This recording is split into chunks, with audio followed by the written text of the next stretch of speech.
Hello and welcome to IAS in Kannada YouTube channel.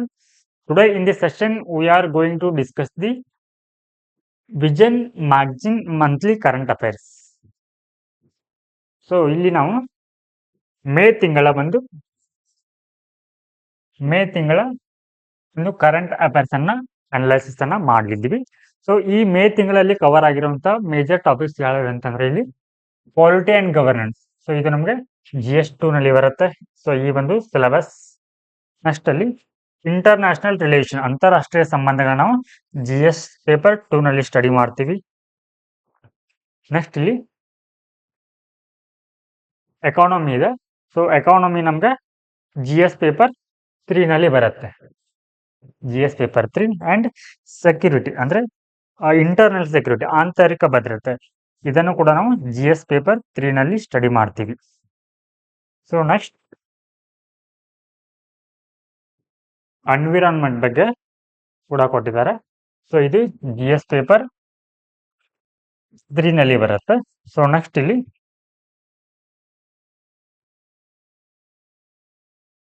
Social issue, ಸಾಮಾಜಿಕ ಸಮಸ್ಯೆಗಳ ಕುರಿತಾಗಿದೆ. So ಈ social issues ಅನ್ನೋದು ನಮಗೆ GS ಪೇಪರ್ 2 ನಲ್ಲಿ ಬರುತ್ತೆ.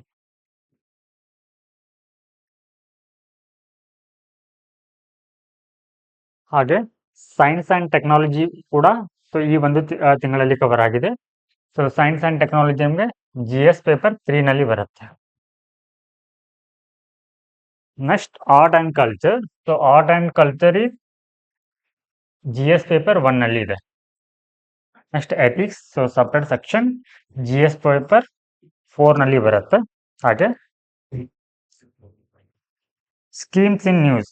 ಓಕೆ, ಸೊ ಇದನ್ನ ನಾವು ಎಲ್ಲಿ ಕನೆಕ್ಟ್ ಮಾಡ್ಬೋದು ಅಂತಂದ್ರೆ ಈ GS ಪೇಪರ್ 2 ನ ಪಾಲಿಟಿ ಅಂಡ್ ಗವರ್ನೆನ್ಸ್ ನಲ್ಲಿ ಇದನ್ನ ಲಿಂಕ್ ಮಾಡಬಹುದು. ನೆಕ್ಸ್ಟ್ ಇಲ್ಲಿ ಪ್ಲೇಸಸ್ ಇನ್ ನ್ಯೂಸ್ ಅಂತ ಕೊಟ್ಟಿದ್ದಾರೆ. ಸೊ ಇದು ಕೂಡ ಇಂಪಾರ್ಟೆಂಟ್ ಆಗುತ್ತೆ ನಮಗೆ ಪ್ರಿಲಿಮ್ಸ್ ಪರ್ಸ್ಪೆಕ್ಟಿವ್. ಹಾಗೆ ಪರ್ಸನಾಲಿಟಿ ಇನ್ ನ್ಯೂಸ್, ಪ್ರಮುಖ ವ್ಯಕ್ತಿಗಳ ಕುರಿತು ಏನ್ ಮಾಡಿರ್ತಾರೆ, ಸೊ ಈ ಒಂದು ಮ್ಯಾಗಜಿನ್ ಅಲ್ಲಿ ಒಳಗೊಂಡಿರುತ್ತೆ.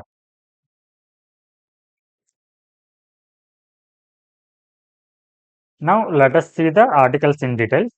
ಸೊ ಫಸ್ಟ್ ಒಂದು ಟಾಪಿಕ್ ಏನಿದೆ ಅಂತಂದ್ರೆ ಇಲ್ಲಿ ಸೊ ಪಾಲಿಟಿ ಅಂಡ್ ಗವರ್ನೆನ್ಸ್ ಅಲ್ಲಿ ನಮ್ಗೆ ಮಾಸ್ ಮೀಡಿಯಾ ಅಂಡ್ ಎಲೆಕ್ಷನ್ ಬಗ್ಗೆ ಇದೆ. ಓಕೆ, ಸಮೂಹ ಮಾಧ್ಯಮಗಳು ಮತ್ತು ಚುನಾವಣೆ ಕುರಿತು. ಸೊ ಇಲ್ಲಿ ಇತ್ತೀಚೆಗೆ ನಡೆದಂತಹ ಒಂದು ಎಲೆಕ್ಷನ್ ಒಂದು ಕ್ಯಾಂಪೇನ್ ಅಲ್ಲಿ ಏನಾಗಿದೆ ಅಂತಂದ್ರೆ ಈ ರಾಜಕೀಯ ಪಕ್ಷಗಳು ಏನ್ ಮಾಡ್ತಾ ಇದೆ ಅಂತಂದ್ರೆ ಈ ಒಂದು ಸಮೂಹ ಮಾಧ್ಯಮಗಳನ್ನ ಮಿಸ್ಯೂಸ್ ಮಾಡ್ಕೊಳ್ತಾ ಇದೆ. ಸೊ ಈ ಕಾರಣಕ್ಕಾಗಿ ಎಲೆಕ್ಷನ್ ಕಮಿಷನ್ ಆಫ್ ಇಂಡಿಯಾ ಏನ್ ಮಾಡಿದೆ ಅಂತಂದ್ರೆ ಕೆಲವೊಂದಿಷ್ಟು ಮಾಧ್ಯಮಗಳಿಗೆ ಸಂಬಂಧಿಸಿದಂತೆ ಕೆಲವೊಂದಿಷ್ಟು ಮಾರ್ಗಸೂಚಿಗಳನ್ನ ಅಂದ್ರೆ ಗೈಡ್ಲೈನ್ಸ್ ಅನ್ನ ನೀಡಿದೆ. ಹಾಗಿದ್ರೆ ಏನ್ ಗೈಡ್ಲೈನ್ಸ್ ಅಂತಂದ್ರೆ ಅದು ಮುಖ್ಯವಾಗಿ ಈ highlights of the guidelines. ECI directed parties. Okay, so ಪಕ್ಷಗಳಿಗೆ ಒಂದಿಷ್ಟು ನಿರ್ದೇಶನವನ್ನ ಕೊಟ್ಟಿದೆ ಏನ್ ಮಾಡಬಾರ್ದು ಅಂತ. ಅಂದ್ರೆ ಸುಳ್ಳು ಸುದ್ದಿಗಳನ್ನ ಅಥವಾ ಸಮಾಜವನ್ನ ತಪ್ಪು ದಾರಿಗೆ ಎಳೆಯುವಂತಹ ಎಸ್ಪೆಷಲಿ ಮಹಿಳೆಯರ ಕುರಿತು ಓಕೆ ತಪ್ಪು ಸಂದೇಶವನ್ನ ಹರಡುವುದನ್ನ ಏನ್ ಮಾಡಬಾರ್ದು, ಹರಡಬಾರ್ದು ಅಂತ. ಹಾಗೆ ನಾಟ್ ಈ ಸೋಷಿಯಲ್ ಮೀಡಿಯಾ ಪ್ಲಾಟ್ಫಾರ್ಮ್. ಸೊ ಇಲ್ಲಿ ಸಾಮಾಜಿಕ ಮಾಧ್ಯಮಗಳನ್ನ ಬಳಸಿಕೊಂಡು ಓಕೆ, ಸೊ ಇಲ್ಲಿ ಮಕ್ಕಳನ್ನ ಏನ್ ಮಾಡೋ ಹಾಗಿಲ್ಲ, ಇಲ್ಲಿ ಪೊಲಿಟಿಕಲ್ ಕ್ಯಾಂಪೇನಿಂಗ್ ಮಾಡೋ ಹಾಗಿಲ್ಲ. ಸೊ ಇದು ಒಂದು ಪಕ್ಷಗಳಿಗೆ ಈ ಒಂದು ನಿಯಮ ಅನ್ವಯವಾಗತ್ತೆ. ಹಾಗೆ ಯಾವುದೇ ಪ್ರಾಣಿಗಳನ್ನ ಹಾರ್ ಮಾಡೋ ಹಾಗಿಲ್ಲ. ಎಸ್. ಸೊ ನೆಕ್ಸ್ಟ್ ಇಲ್ಲಿ ಯಾವುದೇ ವ್ಯಕ್ತಿಯನ್ನ ಓಕೆ ಸೊ ಅವರನ್ನ ಮೇಲೆ ಏನಂತಂದ್ರೆ ಪರ್ಸನಲ್ ಆಗಿ ಅಟ್ಯಾಕ್ ಮಾಡೋ ಹಾಗಿಲ್ಲ. ಅಂದ್ರೆ ವೈಯಕ್ತಿಕ ದಾಳಿಯನ್ನ ಅಂದ್ರೆ ಅವರನ್ನ ವೈಯಕ್ತಿಕವಾಗಿ ನಿಂದನೆಯನ್ನ ಮಾಡೋ ಹಾಗಿಲ್ಲ. So also mandates it's political party. So ಇದು ಕಡ್ಡಾಯವನ್ನಗೊಳಿಸುತ್ತೆ ಈ ಒಂದು ನಿಯಮಗಳನ್ನ ರಾಜಕೀಯ ಪಕ್ಷಗಳಿಗೆ. ಸೊ ಏನಂತಂದ್ರೆ ಇದು first remove any content. Okay, so ಈ ಮಾರ್ಗಸೂಚಿಯನ್ನು ಹೊರಡಿಸಿದ ಒಂದು 3 ಗಂಟೆಯ ಒಳಗಾಗಿ ಏನಾದ್ರೂ ವಯೋಲೇಟಿಂಗ್ ಕಂಟೆಂಟ್ ಇದ್ರೆ ಸೊ ಅದನ್ನ ರಿಮೂವ್ ಮಾಡ್ಬೇಕಂತ ಪಾರ್ಟಿಗೆ ಕಡ್ಡಾಯ ಒಂದು ಮಾರ್ಗಸೂಚಿಯನ್ನ ನೀಡುತ್ತೆ. ಹಾಗೆ ಸೊ ಇಲ್ಲಿ ಯಾವುದೇ ಆದ್ರೂ ವ್ಯಕ್ತಿಗಳು ಏನಾದ್ರೂ ಫೇಕ್ ಅಕೌಂಟ್ ಅನ್ನ ಕ್ರಿಯೇಟ್ ಮಾಡಿ ಓಕೆ ಅಲ್ಲಿ ಪೊಲಿಟಿಕಲ್ ಪಾರ್ಟಿ ಬಗ್ಗೆ ಸೊ ಮಿಸ್ ಇನ್ಫಾರ್ಮೇಶನ್ ಅಥವಾ ನಕಲಿ ಸುದ್ದಿಗಳನ್ನ ಅಲ್ಲಿ ಪ್ರಸಾರ ಮಾಡ್ತಾ ಇದ್ರೆ ಸೊ ಅದನ್ನ ರಿಪೋರ್ಟ್ ಮಾಡ್ಬೇಕಂತ ಸೊ ಈ ಒಂದು ಪೊಲಿಟಿಕಲ್ ಪಾರ್ಟಿಗೆ ಹೇಳುತ್ತೆ. ನಾವು ಈ ಒಂದು ಮಾಸ್ ಮೀಡಿಯಾ ಅಂತಂದ್ರೆ ಏನ್ ಡೆಫಿನಿಷನ್ ಅಂತಂದ್ರೆ ಇದು ಮಾಸ್ ಮೀಡಿಯಾ ಅಂತಂದ್ರೆ so this is the communication channel. Okay, so that transmit information and entertainment content to a large audience. So ಇದೇನ್ ಮಾಡುತ್ತೆ, ಒಂದು ಜನ ಸಮುದಾಯಕ್ಕೆ ಏನ್ ಮಾಡುತ್ತೆ ಅಂತಂದ್ರೆ ಇಲ್ಲಿ ಮಾಹಿತಿಯನ್ನ ಪ್ರಸಾರ ಮಾಡುತ್ತೆ. ಹಾಗೆ ಅವರಿಗೆ ಮನರಂಜನೆಯನ್ನ ನೀಡುವಂತಹ ಒಂದು ಮಾಧ್ಯಮಕ್ಕೆ ಏನಂತ ಕರಿತೀವಿ ನಾವು, ಅಂದ್ರೆ ಅದು ಲಾರ್ಜರ್ ಬೇಸ್ ಆಫ್ ಆಡಿಯನ್ಸ್ ಏನ್ ಮಾಡುತ್ತೆ, ಇಲ್ಲಿ ಮಾಹಿತಿಯನ್ನ ಪ್ರಚಾರ ಮಾಡುತ್ತೆ. ಸೊ ಇಂಥವುಗಳಿಗೆ ಏನಂತ ಕರಿತೀವಿ ನಾವು, ಸಮೂಹ ಮಾಧ್ಯಮ ಅಥವಾ ಮಾಸ್ ಮೀಡಿಯಾ ಅಂತ ಕರಿತೀವಿ. ಹಾಗಿದ್ರೆ ಈ ಸಮೂಹ ಮಾಧ್ಯಮ ಏನೆಲ್ಲ ಒಳಗೊಂಡಿರುತ್ತೆ ಅಂತಂದ್ರೆ, ಇಲ್ಲಿ ಪ್ರಿಂಟ್ ಮೀಡಿಯಾ ಬರುತ್ತೆ, ಹಾಗೆ ಎಲೆಕ್ಟ್ರಾನಿಕ್ ಮೀಡಿಯಾ ಬರುತ್ತೆ, ಹಾಗೆ ಡಿಜಿಟಲ್ ಮೀಡಿಯಾವನ್ನ ಒಳಗೊಂಡಿರುತ್ತೆ. ಸೊ ಇಲ್ಲಿ ಪ್ರಿಂಟ್ ಮೀಡಿಯಾ ಅಂತಂದ್ರೆ ನ್ಯೂಸ್ ಪೇಪರ್ ಬರುತ್ತೆ, magazine, books. So electronic media ಅಂತಂದ್ರೆ ರೇಡಿಯೋ, ಟೆಲಿವಿಷನ್, ಫಿಲ್ಮ್ಸ್ ಅಂತ ಬರುತ್ತೆ. ಇನ್ನು ಡಿಜಿಟಲ್ ಮೀಡಿಯಾ ಅಂತಂದ್ರೆ ಇಂಟರ್ನೆಟ್ ಬರುತ್ತೆ, ಹಾಗೆ ಸೋಷಿಯಲ್ ಮೀಡಿಯಾ ಕೂಡ ಬರುತ್ತೆ. ಸೊ ಇಲ್ಲಿ ಎರಡು ಟರ್ಮ್ಸ್ ಗಳನ್ನ ತಿಳ್ಕೊಂಡಿರ್ಬೇಕು ನಾವು. ಇಲ್ಲಿ ಮಾಸ್ ಮೀಡಿಯಾ ಮತ್ತು ಸೋಷಿಯಲ್ ಮೀಡಿಯಾ ಎರಡು ಟರ್ಮ್ಸ್ ಇದೆ ಅಲ್ವಾ. ಸೊ ಇಲ್ಲಿ ಈ ಸೋಷಿಯಲ್ ಮೀಡಿಯಾ ಅಂದ್ರೆ ಈ ಮಾಸ್ ಮೀಡಿಯಾವನ್ನ ಹೆಚ್ಚಿನ ಒಂದು ಆಡಿಯನ್ಸ್ ಬೇಸ್ ಅನ್ನ ಹೊಂದಿರುತ್ತೆ, ಜಾಸ್ತಿ ಪ್ರೇಕ್ಷಕರನ್ನ ಒಳಗೊಂಡಿರುತ್ತೆ. ಬಟ್ ಇಲ್ಲಿ ಹಾಗಿರೋದಿಲ್ಲ, ಇದು ಕಡಿಮೆ ಸಂಖ್ಯೆಯ ಒಂದು ಆಡಿಯನ್ಸ್ ಬೇಸ್ ಅನ್ನ ಹೊಂದಿರುತ್ತೆ. ಸೊ ಇಲ್ಲಿ ಆಡಿಯನ್ಸ್ ಯಾರಾಗಿರ್ತಾರೆ ಅಂತಂದ್ರೆ ಪಬ್ಲಿಕ್ ಆಗಿರ್ತಾರೆ. ಸೊ ಇಲ್ಲಿ ಈ ಪಬ್ಲಿಕ್ ಏನ್ ಮಾಡ್ತಾರೆ ಅಂತಂದ್ರೆ, ಇಲ್ಲಿ ಈ ಕಂಟೆಂಟ್ ಕ್ರಿಯೇಟರ್ ಕೂಡ ಪಬ್ಲಿಕ್ ಆಗಿರ್ತಾರೆ, ಅಂದ್ರೆ ಆಡಿಯನ್ಸ್ ಆಗಿರ್ತಾರೆ. ನಾವು ಇವಾಗ ಈ ಒಂದು ಪತ್ರಿಕೋದ್ಯಮವನ್ನ ಏನಂತ ಕರಿತೀವಿ ನಾವು, ಫೋರ್ತ್ ಪಿಲ್ಲರ್ ಆಫ್ ಡೆಮೋಕ್ರಸಿ ಅಂತ ಕರಿತೀವಿ. ಹಾಗಿದ್ರೆ ಫಸ್ಟ್ ತ್ರೀ ಒಂದು first okay. So other three pillars of the democracy ಅಂತ ಯಾವ್ದಕ್ಕೆ ಕರಿತೀವಿ ನಾವು, ಫಸ್ಟ್ ಒಂದು ಶಾಸಕಾಂಗ, ನ್ಯಾಯಾಂಗ ಅಂಡ್ ಕಾರ್ಯಾಂಗ ಅಂತ ಕರೆದ್ರೆ, ಸೊ ಫೋರ್ ಪಿಲ್ಲರ್ ಆಗಿ ನಾವು ಪತ್ರಿಕೋದ್ಯಮ ಅಥವಾ ಪ್ರೆಸ್ ಅನ್ನ ಕನ್ಸಿಡರ್ ಮಾಡ್ತೀವಿ. ಸೊ ಈ ಹಿನ್ನೆಲೆಯಲ್ಲಿ ಸೊ ಪತ್ರಿಕೋದ್ಯಮ ಒಂದು ಜವಾಬ್ದಾರಿಯುತ ಪತ್ರಿಕೋದ್ಯಮ ಯಾವ ರೀತಿ ಇರಬೇಕು ಅನ್ನೋದಕ್ಕೆ ಸೊ ಕೆಲವೊಂದಿಷ್ಟು ಮಾರ್ಗಸೂಚಿಗಳನ್ನ ಇಲ್ಲಿ ನೀಡಲಾಗಿದೆ. ಹಾಗೆ ಸೊ ಈ fundamental right article 19 sub clause 1A ಏನ್ ಹೇಳುತ್ತೆ ಅಂತಂದ್ರೆ, right to freedom of speech and expression, ಅಂದ್ರೆ ತಮ್ಮ ವಾಕ್ ಸ್ವಾತಂತ್ರ್ಯ ಮತ್ತು ಅಭಿವ್ಯಕ್ತಿ ಸ್ವಾತಂತ್ರ್ಯವನ್ನ ನೀಡುತ್ತೆ. ಓಕೆ. ಸೊ ದೇಶದ ಎಲ್ಲ ಪ್ರಜೆಗಳಿಗೂ ಸೊ ಇದು ಈ ಒಂದು ಹಕ್ಕು ಒಂದು ಪತ್ರಿಕೋದ್ಯಮಕ್ಕೂ ಕೂಡ ಏನಾಗತ್ತೆ, ಅನ್ವಯವಾಗತ್ತೆ. Yes. So available to the press. So ಇಲ್ಲಿ ಈ ಒಂದು ಮಾಸ್ ಮೀಡಿಯಾದ ಒಂದು ಪಾತ್ರವನ್ನ ನೋಡೋದಾದ್ರೆ ಇದೇನ್ ಮಾಡುತ್ತೆ ಅಂತಂದ್ರೆ, ಎಂಫಸೈಸಿಂಗ್ ಎಲೆಕ್ಷನ್ ಇಂಪಾರ್ಟೆನ್ಸ್, ಅಂದ್ರೆ ಇಂಪಾರ್ಟೆನ್ಸ್ ಮಹತ್ವವನ್ನ ನೀಡುತ್ತೆ. ಓಕೆ. ನಾವು ಜನರು ಯಾಕೆ ವೋಟನ್ನ ಮಾಡಬೇಕು ಅನ್ನೋದಕ್ಕೆ ಏನ್ ಮಾಡುತ್ತೆ ಅಂತಂದ್ರೆ, ಅಲ್ಲಿ ಹೇಳುವ ಮೂಲಕ ಜನರ ಒಂದು ಬಿಹೇವಿಯರ್ ಅನ್ನ ಚೇಂಜ್ ಮಾಡುತ್ತೆ. ಎಸ್. ಸೊ ಇಲ್ಲಿ ವೋಟರ್ ಆಯ್ಕೆ ಯಾವ ರೀತಿ ಇರುತ್ತೆ, ಯಾವ ಪಕ್ಷದ ಪರವಾಗಿ ಸೊ ಅವರು ಒಲವನ್ನ ತೋರಿಸ್ತಾರೆ, ಯಾವ ಕಾರಣಕ್ಕಾಗಿ ಒಲವನ್ನ ತೋರಿಸ್ತಾರೆ ಅನ್ನೋದನ್ನ ಏನ್ ಮಾಡುತ್ತೆ, ಟೆಲಿಕಾಸ್ಟ್ ಅನ್ನ ಮಾಡುತ್ತೆ. ನೆಕ್ಸ್ಟ್ ಇಲ್ಲಿ dissemination of campaign information. So ಇಲ್ಲಿ ಏನಾಗತ್ತೆ ಅಂತಂದ್ರೆ, ಆ ಕ್ಯಾಂಪೇನ್ ಮಾಡುವ ಸಂದರ್ಭದಲ್ಲಿ ಒಂದು ರಾಜಕೀಯ ಪಕ್ಷಗಳ ಉದ್ದೇಶ ಏನಾಗಿದೆ ಅನ್ನೋದನ್ನ ಅದನ್ನು ಕೂಡ ಏನ್ ಮಾಡುತ್ತೆ, ಜನರಿಗೆ ತಿಳಿಸುತ್ತೆ. ಇನ್ನು ಈ ಒಂದು ಸೋಷಿಯಲ್ ಮೀಡಿಯಾವನ್ನ ಅಥವಾ ಒಂದು ಮಾಸ್ ಮೀಡಿಯಾವನ್ನ ಬಳಸ್ಕೊಂಡು ಕ್ಯಾಂಪೇನ್ ಮಾಡ್ಲಿಕ್ಕೆ ಸೊ ಕೆಲವೊಂದಿಷ್ಟು ಪಾರ್ಟಿಗಳಿಗೆ ಏನ್ ಮಾಡಲಾಗತ್ತೆ ಅಂತಂದ್ರೆ ಅವಕಾಶನ ನೀಡಲಾಗತ್ತೆ. ಹಾಗಿದ್ರೆ ಸೊ ಯಾವುದಕ್ಕೆಲ್ಲ ನೀಡಲಾಗತ್ತೆ ಅಂತಂದ್ರೆ ಇಲ್ಲಿ so allocation of time to political parties on state media. Okay. ಅಂದ್ರೆ ಸೊ ತಮ್ಮ ಪಕ್ಷದ ಒಂದು ಏನಂತಾರೆ ಅದಕ್ಕೆ, ಮ್ಯಾನಿಫೆಸ್ಟೋ ಪ್ರಣಾಳಿಕೆ ಇರುತ್ತಲ್ವಾ, ಸೊ ಅದನ್ನ ಅಥವಾ ತಮ್ಮ ಮುಂಬರುವ ಒಂದು ಸರ್ಕಾರ ಆಡಳಿತಕ್ಕೆ ಬಂದ್ರೆ ಸೊ ಅದೇನ್ ಮಾಡುತ್ತೆ, ಕೆಲವೊಂದಿಷ್ಟು ಯೋಜನೆಗಳನ್ನ ಕೈಗೊಳ್ಳೋದಿರುತ್ತೆ. ಸೊ ಅವುಗಳನ್ನ ಏನ್ ಮಾಡ್ಬೋದು ಅಂತಂದ್ರೆ, ಅವರು ಈ ಒಂದು ಈ ದೂರದರ್ಶನ ಚಾನೆಲ್ ಆಗಿರ್ಬೋದು ಅಥವಾ ಈ ಆಕಾಶವಾಣಿಗಳನ್ನ ಯೂಸ್ ಮಾಡಿಕೊಂಡು ಪ್ರಚಾರವನ್ನ ಮಾಡಬಹುದು. ಸೊ ಇಲ್ಲಿ ರಾಷ್ಟ್ರೀಯ ಪಕ್ಷ ಅಂತ ಆ ಒಂದು ಪಕ್ಷ ಗುರುತಿಸಿಕೊಂಡಿದ್ರೆ ಸೊ ಅದಕ್ಕೆ ಏನ್ ಒಂದು ಅವಕಾಶ ಇರುತ್ತೆ ಅಂತಂದ್ರೆ, ಇಲ್ಲಿ ಈ ದೂರದರ್ಶನ ಚಾನೆಲ್ ನಲ್ಲಿ, ಓಕೆ, ನ್ಯಾಷನಲ್ ಚಾನೆಲ್ ನಲ್ಲಿ ಸೊ ಮಿನಿಮಮ್ 10 ಅವರ್ ಏನ್ ಮಾಡ್ಬೋದು ಅಂತಂದ್ರೆ, ಆ ಪಕ್ಷದ ಒಂದು ಯೋಜನೆಗಳ ಕುರಿತು ಏನ್ ಮಾಡ್ಬೋದು, ಟೆಲಿಕಾಸ್ಟ್ ಅನ್ನ ಮಾಡ್ಲಿಕ್ಕೆ ಅವಕಾಶ ಇರುತ್ತೆ. ಸೊ ಇನ್ ಕೇಸ್ ಅದು ರೀಜನಲ್, ಓಕೆ, ಸೊ ಇಲ್ಲಿ ರೀಜನಲ್ ಚಾನಲ್ ಆಗಿದ್ರೆ 15 ಅವರ್ಸ್ ಇರುತ್ತೆ. ಹಾಗೆ ರೀಜನಲ್ ಏರ್ ಸ್ಟೇಷನ್ ಆಗಿದ್ರೆ ಅಲ್ಲಿ 15 ಅವರ್ಸ್ ಏನಿರುತ್ತೆ ಅವಕಾಶವನ್ನ ನೀಡ್ತಾರೆ. ಹಾಗೆ ಸ್ಟೇಟ್ ಪಾರ್ಟಿ ಆಗಿದ್ರೆ ಅವ್ರಿಗೆ ಮಿನಿಮಮ್ 30 ಅವರ್ಸ್ ಇರುತ್ತೆ, both TV channel and air radio station. So ನೀವು ನ್ಯೂಸ್ ಚಾನೆಲ್ಗಳಲ್ಲಿ ನೋಡ್ಬೋದು, ಅಡ್ವರ್ಟೈಸ್ಮೆಂಟ್ ಕೊಟ್ಟಿರ್ತಾರಲ್ವಾ, ಸೊ ಅದು ಕೂಡ ಇದಕ್ಕೆ ಅನ್ವಯವಾಗತ್ತೆ. ನೆಕ್ಸ್ಟ್ ಇಲ್ಲಿ ಇನ್ಫ್ಲೂಯೆನ್ಸಿಂಗ್ ವೋಟರ್ ಬಿಹೇವಿಯರ್, ಹಾಗೆ shaping the public image of candidate. ಇದು ಒಂದು ಪಕ್ಷದ ಅಭ್ಯರ್ಥಿಗಳ ಕುರಿತು ಏನ್ ಮಾಡುತ್ತೆ ಅಂತಂದ್ರೆ ಅವರ ಒಂದು ಇತಿಹಾಸವನ್ನ ಜನರ ಎದುರಿಗೆ ತೆರೆದಿಡುತ್ತೆ.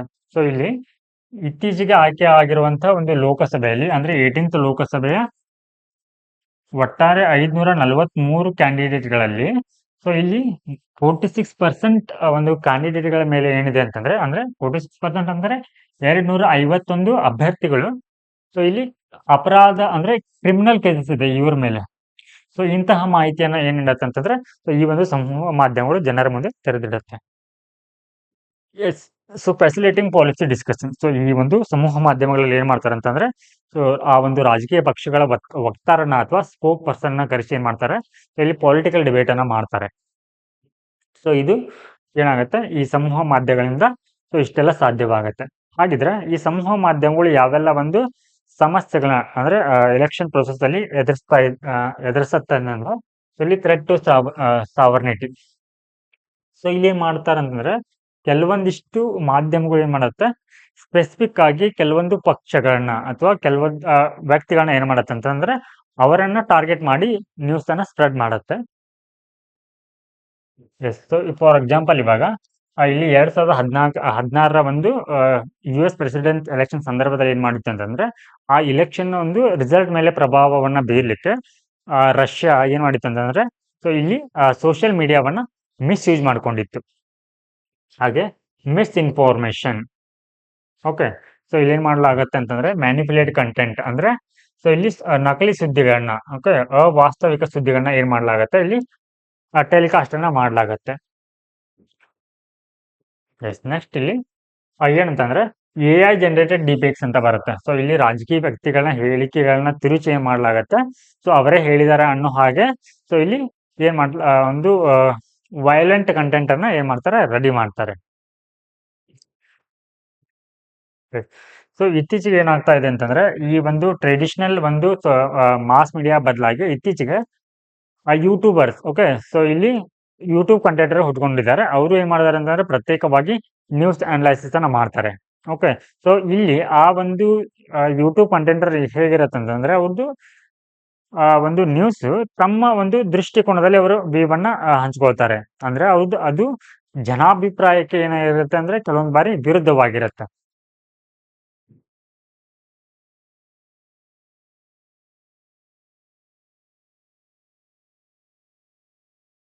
ಹಾಗಿದ್ರೆ ಇದಕ್ಕೆ ವೇ ಫಾರ್ವರ್ಡ್ ಆಗಿ, ಓಕೆ, ಸೊ ಸಮೂಹ ಮಾಧ್ಯಮಗಳು ಯಾವ ರೀತಿ ವರ್ತಿಸಬೇಕು ಅನ್ನೋದನ್ನ ನಾವು ವೇ ಫಾರ್ವರ್ಡ್ ನಲ್ಲಿ ಹೇಗೆ ಬರೀಬೇಕಂತಂದ್ರೆ ಇಲ್ಲಿ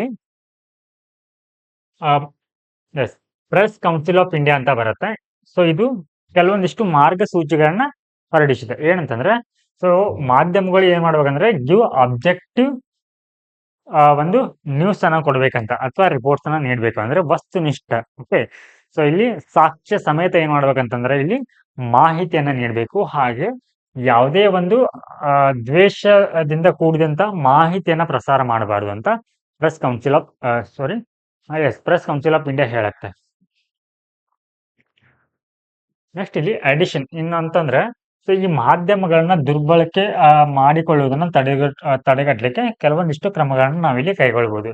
ಏನಂತಂದ್ರೆ ಸೊ ಫಸ್ಟ್ ಇಲ್ಲಿ effective implementation of so voluntary code of ethics. So ಒಂದು ಮಾಧ್ಯಮ ಅಂದ್ರೆ 4th ಪಿಲ್ಲರ್ ಆಫ್ ಡೆಮೋಕ್ರಸಿ ಆಗಿದ್ದುಕೊಂಡು ತಾನು ಹೇಗೆ ಸಮಾಜದಲ್ಲಿ ಮಾದರಿಯಾಗಬೇಕನ್ನೋದಕ್ಕೆ ಸ್ವತಃ ಏನ್ ಮಾಡ್ಬೋದು, ಇದು ನೀತಿ ಸಂಹಿತೆಯನ್ನ, ಓಕೆ, ನೈತಿಕತೆಯನ್ನ ಏನ್ ಮಾಡ್ಬೇಕು, ಅಳವಡಿಸಿಕೊಳ್ಬೇಕು.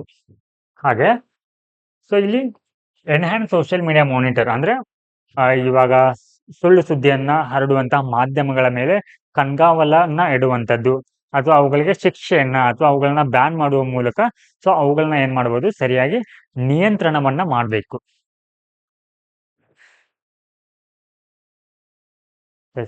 ಸೊ ನೆಕ್ಸ್ಟ್ ಇಲ್ಲಿ ಫೋಸ್ಟರ್ ಇಂಟರ್ನ್ಯಾಷನಲ್ ಕೋಆಪರೇಷನ್ ಅಂದ್ರೆ ಈ ಒಂದು ಮೀಡಿಯಾಗಳು ದುರ್ಬಳಕೆಯಾಗದಂತೆ, ಓಕೆ, ಸೊ ಇಲ್ಲಿ ನಾವು ಜಾಗತಿಕವಾಗಿ ಕೂಡ ಏನ್ ಮಾಡ್ಬೋದು ಅಂತಂದ್ರೆ ಸಹಕಾರವನ್ನ ಕೋರ್ಬೇಕಾಗತ್ತೆ. ಸೊ ನೀವು 2016 ಎಲೆಕ್ಷನ್ ಅಲ್ಲಿ ನೋಡಿದ್ರೆ ಸೊ ಅಲ್ಲಿ ಏನಾಗಿತ್ತು, US ನ ಒಂದು ಪ್ರೆಸಿಡೆನ್ಸ್ ಎಲೆಕ್ಷನ್ ಅಲ್ಲಿ ರಷ್ಯಾ ದುರ್ಬಳಕೆ ಮಾಡಿಕೊಂಡಿರೋದು ಕಾಣುತ್ತೆ. ಸೊ ಹೀಗೆ ಆಗ್ಬಾರ್ದು ಅಂತಂದ್ರೆ ನಾವು ಕೂಡ ಏನ್ ಮಾಡ್ಬೇಕಾಗತ್ತೆ, ಜಾಗತಿಕವಾಗಿ ಸಹಕಾರವನ್ನು ವಹಿಸಬೇಕಾಗತ್ತೆ. ಇನ್ನು ಸ್ಟ್ರೆಂಥನ್ ಡೇಟಾ ಪ್ರೊಟೆಕ್ಷನ್ ಫ್ರೇಮ್ವರ್ಕ್ ಅಂದ್ರೆ ಇಲ್ಲಿ ಮತದಾರರ ಒಂದು ಗೌಪ್ಯತೆಯನ್ನ, ಅಂದ್ರೆ ಎಲೆಕ್ಷನ್ ಕಮಿಷನ್ಗೆ ಬಳಿ ಇರುವಂತಹ ಮಾಹಿತಿಯನ್ನ ಸೋರಿಕೆ ಆಗದಂತೆ ಏನ್ ಮಾಡೋದಿಲ್ಲಿ, ಸೊ ಅದಕ್ಕೆ ಒಂದು ನೀತಿ ಚೌಕಟ್ಟನ್ನ ರಚಿಸಬೇಕಾಗತ್ತೆ. ನಾವು ಇನ್ನು ರೋಲ್ ಆಫ್ ಸೋಷಿಯಲ್ ಮೀಡಿಯಾವನ್ನ ನೋಡಿದ್ರೆ ಏನಿದು ಸೋಷಿಯಲ್ ಮೀಡಿಯಾ ಅಂತಂದ್ರೆ, ಸೊ ಸೋಷಿಯಲ್ ಮೀಡಿಯಾ ಅಂತಂದ್ರೆ ಇಲ್ಲಿ ನಮ್ಗೆ ಯಾವೆಲ್ಲ ಬರ್ತವೆ, ಸೊ ಇಲ್ಲಿ ಫೇಸ್ಬುಕ್ ಬರುತ್ತೆ, ಹಾಗೆ ವಾಟ್ಸಾಪ್ ಬರುತ್ತೆ, ಇನ್ಸ್ಟಾ ಬರುತ್ತೆ. ಸೊ ಇವುಗಳೆಲ್ಲ ಏನಾಗಿ ಕರಿತೀವಿ ನಾವು ಸೋಷಿಯಲ್ ಮೀಡಿಯಾ ಅಂತ ಕರಿತೀವಿ. ಹಾಗಿದ್ರೆ ಇವುಗಳ ಅನುಕೂಲ ಏನಂತಂದ್ರೆ ಇಲ್ಲಿ, ಸೊ ಇದು ಫಸ್ಟ್ ಏನ್ ಮಾಡತ್ತಂದ್ರೆ ಇದು direct link between the person and the political ಒಂದು ಕ್ಯಾಂಡಿಡೇಟ್ ನಡುವೆ ಇರುತ್ತೆ. ಅಂದ್ರೆ ಇವಾಗ ಎಲ್ರು ಕೂಡ ಏನ್ ಮಾಡ್ತಾರೆ, ಸೋಷಿಯಲ್ ಮೀಡಿಯಾವನ್ನ ಯೂಸ್ ಮಾಡ್ತಾರೆ. ಓಕೆ, ಸೊ ಇಲ್ಲಿ common people and the election and ಯಾರು ಕ್ಯಾಂಡಿಡೇಟ್ ಕೂಡ ಇಲ್ಲಿ ಈ ಸೋಷಿಯಲ್ ಮೀಡಿಯಾವನ್ನ ಬಳಸೋದ್ರಿಂದ ಏನಾಗುತ್ತೆ, ಅವ್ರ ನಡುವೆ ನೇರವಾಗಿ ಲಿಂಕ್ ಬೆಳೆಯುತ್ತೆ. ನೆಕ್ಸ್ಟ್ ಇಲ್ಲಿ inclusive politics, giving voice to the people. Okay, grass root level. So ಇಲ್ಲಿ ಏನಾಗುತ್ತೆ, ಮಾಸ್ ಮೀಡಿಯಾಗಳಲ್ಲಿ ಜನರಿಗೆ ಅವಕಾಶ ಸಿಗೋದಿಲ್ಲ. ಕೆಲವೊಂದು ಬಾರಿ ಏನಾಗುತ್ತೆ, ಅಲ್ಲಿ ಕೇವಲ ರಾಜಕೀಯ ವ್ಯಕ್ತಿಗಳನ್ನ ಕರೆಸಿ ಏನ್ ಮಾಡ್ತಾರೆ, ಡಿಬೇಟ್ ಅನ್ನ ಮಾಡ್ತಾರೆ. ಸೊ ಇಲ್ಲಿ ಸೋಷಿಯಲ್ ಮೀಡಿಯಾಗಳಲ್ಲಿ ವೈಯಕ್ತಿಕವಾಗಿ ಅವ್ರು ಏನ್ ಮಾಡ್ಬೋದು ಅಂತಂದ್ರೆ ಒಂದು ಪಕ್ಷದ ಪರವಾಗಿ, ಓಕೆ, ಸೊ ಅವ್ರು ಏನ್ ಮಾಡ್ಬೋದು ಅಂತಂದ್ರೆ ತಮ್ಮ ನಿಲುವುಗಳನ್ನ ವ್ಯಕ್ತಪಡಿಸಬಹುದು. ಹಾಗೆ democratisation of political space. So ಇಲ್ಲಿ ಒಂದು ಎಲೆಕ್ಷನ್ ಅಂದ ಪ್ರಣಾಳಿಕೆಯನ್ನ ಫ್ರೀ ಆಫ್ ಕಾಸ್ಟ್ ನಲ್ಲಿ ಉಚಿತವಾಗಿ ಏನ್ ಮಾಡ್ಬೋದು ಅಂತಂದ್ರೆ ಈ ಒಂದು ಸೋಷಿಯಲ್ ಮೀಡಿಯಾಗಳನ್ನ ಉಪಯೋಗಿಸ್ಕೊಂಡು ಏನ್ ಮಾಡ್ಬೋದು ಅಂತಂದ್ರೆ, ಸೊ ಅವರು ತಮ್ಮ ಕ್ಯಾಂಪೇನ್ ಅನ್ನ ಆರಂಭಿಸಬಹುದು. ಸೊ ಇದಿಷ್ಟು ಏನಂತಂದ್ರೆ ಬೆನಿಫಿಟ್ಸ್ ಆಫ್ ಸೋಷಿಯಲ್ ಮೀಡಿಯಾ ಆಗಿದೆ. ಹಾಗಿದ್ರೆ ಈ ಅಸ್ತಿತ್ವದಲ್ಲಿ ಈ ಸೋಷಿಯಲ್ ಮೀಡಿಯಾಗಳನ್ನ ಸೊ ಯಾವ ಒಂದು ಕಾಯ್ದೆ ಅಡಿಯಲ್ಲಿ ಇವುಗಳನ್ನ ರೆಗ್ಯುಲೇಟ್ ಮಾಡ್ತಾರೆ ಅಂತಂದ್ರೆ, ಸೊ ಹಿಯರ್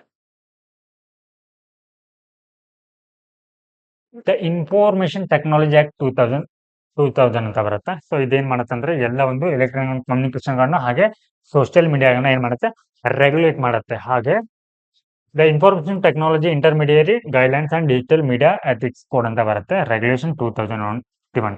ಸೊ ಇದು ಕೂಡ ಏನ್ ಮಾಡುತ್ತೆ ಅಂತಂದ್ರೆ ಈ ಒಂದು ಸೋಷಿಯಲ್ ಮೀಡಿಯಾಗಳನ್ನ ರೆಗ್ಯುಲೇಟ್ ಮಾಡುತ್ತೆ. ನಾವು let us see the next topic, internet shut down ಬಗ್ಗೆ ಗುರುತಾಗಿದೆ. ಏನಿದು ಇಂಟರ್ನೆಟ್ ಶಟ್ ಡೌನ್ ಅಂತಂದ್ರೆ ಇಂಟರ್ನೆಟ್ ಸ್ಥಗಿತ ಅಂತ. ಓಕೆ, ಸೊ ಇತ್ತೀಚೆಗೆ ಎಕ್ಸೆಸ್ ನೌ ಅನ್ನೋಂಥ ಇದೇನ್ ಮಾಡಿದೆ ಅಂತಂದ್ರೆ as per the Access Now report. So ಇದು ಒಂದು ವರದಿಯನ್ನ ನೀಡಿದೆ. ಸೊ ಏನಂತಂದ್ರೆ ಭಾರತದಲ್ಲಿ 2023ರಲ್ಲಿ ಅಂದ್ರೆ ಒಂದೇ ವರ್ಷದಲ್ಲಿ ಸುಮಾರು 116 ಬಾರಿ ಏನಾಗಿದೆ, ಇಂಟರ್ನೆಟ್ ಸ್ಥಗಿತವನ್ನ ಮಾಡಲಾಗಿದೆ. Okay, so this is the ಏನಂತಂದ್ರೆ ಇದು highest number of shut down world. Okay, for the 6th. So ಅತಿ ಹೆಚ್ಚು ಇಂಟರ್ನೆಟ್ ಸ್ಥಗಿತ ಮಾಡಿರುವಂತಹ ದೇಶಗಳಲ್ಲಿ ಭಾರತ ಮೊದಲನೇ ಸ್ಥಾನದಲ್ಲಿದೆ. ಓಕೆ, ಸೊ ಹೀಗಾಗಿ ಸೊ ಇಲ್ಲಿ ಯಾವೆಲ್ಲ ಒಂದು ಕಾರಣಗಳಿಗೆ ಈ ಸರ್ಕಾರ ಏನ್ ಮಾಡತ್ತಂತಾರೆ, ಇಂಟರ್ನೆಟ್ ಶಟ್ ಡೌನ್ ಮಾಡತ್ತೆ ಅಂತಂದ್ರೆ ಇಲ್ಲಿ ರಾಷ್ಟ್ರೀಯ ಭದ್ರತೆಯನ್ನ, ಓಕೆ, ನ್ಯಾಷನಲ್ ಸೆಕ್ಯೂರಿಟಿಯನ್ನ ಪರಿಗಣಿಸಿ ಏನ್ ಮಾಡುತ್ತೆ, ಇಂಟರ್ನೆಟ್ ಶಟ್ ಡೌನ್ ಮಾಡುತ್ತೆ. ಫಾರ್ ಎಕ್ಸಾಂಪಲ್ ಇವಾಗ ಜಮ್ಮು ಅಂಡ್ ಕಾಶ್ಮೀರಲ್ಲಿ ಆರ್ಟಿಕಲ್ 370 ಅಂತಂದ್ರೆ, ಸೊ ಜಮ್ಮು ಕಾಶ್ಮೀರಕ್ಕೆ ನೀಡಲಾಗಿದ್ದ ಒಂದು ವಿಶೇಷ ಸ್ಥಾನಮಾನವನ್ನ ರದ್ದುಪಡಿಸಿದ ನಂತರ ಸೊ ಅಲ್ಲಿ ಗಲಭೆಗಳು ಆಗ್ಬಾರ್ದು. ಓಕೆ, ಸೊ ಅಲ್ಲಿ ರಾಷ್ಟ್ರೀಯ ಹಿತಾಸಕ್ತಿಗೆ ಧಕ್ಕೆ ಆಗ್ಬಾರ್ದು ಅನ್ನೋ ಕಾರಣಕ್ಕಾಗಿ ಏನ್ ಮಾಡಲಾಗಿತ್ತು, ಸೊ ಅಂದ್ರೆ ಅಲ್ಲಿ ಇಂಟರ್ನೆಟ್ ಸ್ಥಗಿತವನ್ನ ಮಾಡಲಾಯಿತು. ಹಾಗೆ ಪ್ರಿವೆಂಟ್ ಸೋಷಿಯಲ್ ಅನ್ರೆಸ್ಟ್. ಸೊ ಇಲ್ಲಿ ಏನಾಗಿತ್ತು ಅಂತಂದ್ರೆ 2018ರಲ್ಲಿ ಒಂದು ಮಹಾರಾಷ್ಟ್ರದ ಪುಣೆಯಲ್ಲಿ ಭೀಮಾ ಕೊರೆಗಾಂವ್, ಓಕೆ, ಅನ್ನೋ ಒಂದು ಪ್ರದೇಶದಲ್ಲಿ ಏನ್ ಮಾಡಲಾಯಿತು, ಆ ಒಂದು ಪ್ರದೇಶದಲ್ಲಿ ವಿಜಯ ಸ್ತಂಭ ಇದೆ. ಓಕೆ, ಸೊ ಯಾವ ಕಾರಣಕ್ಕಾಗಿ ಈ ವಿಜಯ ಸ್ತಂಭವನ್ನ ನೆಡಲಾಗಿದೆ ಅಂತಂದ್ರೆ, ಸೊ ಇಲ್ಲಿ 1818ರಲ್ಲಿ, ಓಕೆ, ಸೊ 2018